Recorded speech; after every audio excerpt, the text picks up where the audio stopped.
Доцнењето на повратот на ДДВ од страна на државата за дел од компаниите поради зголемените контроли кои се прават при проверка на документацијата, директорката на УЈП Елена Петрова вели дека нивните проверки покажале дека дури половина од барањата за поврат на ДДВ од фирмите биле со неправилна пресметка или неправилно биле поднесени. Сепак, информациите на телевизија 24 велат дека кај дел од компаниите повратот на ДДВ доцне и до 1 година.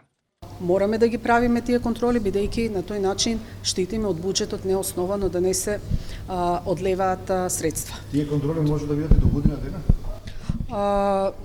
Секоја контрола зависи од големината на компанијата и комплексноста, некогаш е потребно да речеме и проширување, проверка на деловни односи со други компании, а некогаш контролите може да бидат и побрзи и поедноставни.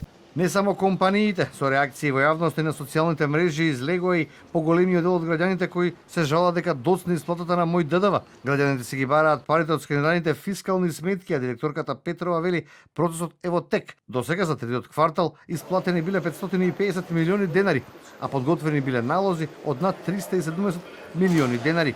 Може и таму да дојде до определени застои во реализацијата, кај и некои физички лица за кои што податоците не се усогласени, односно за кои што не е валидна трансакцијската сметка што ја пријавило лицето, не се совпаѓа нели дека тоа е негова трансакцијска сметка. Инаку денеска на денот на даношните работници, Петрова соопшти дека од јануари до октомври УЈП собрала 260 милиони евра повеќе пари во однос на истиот период лани. ДДВ пријавите за јануари-септември период годинава изнесува 95%.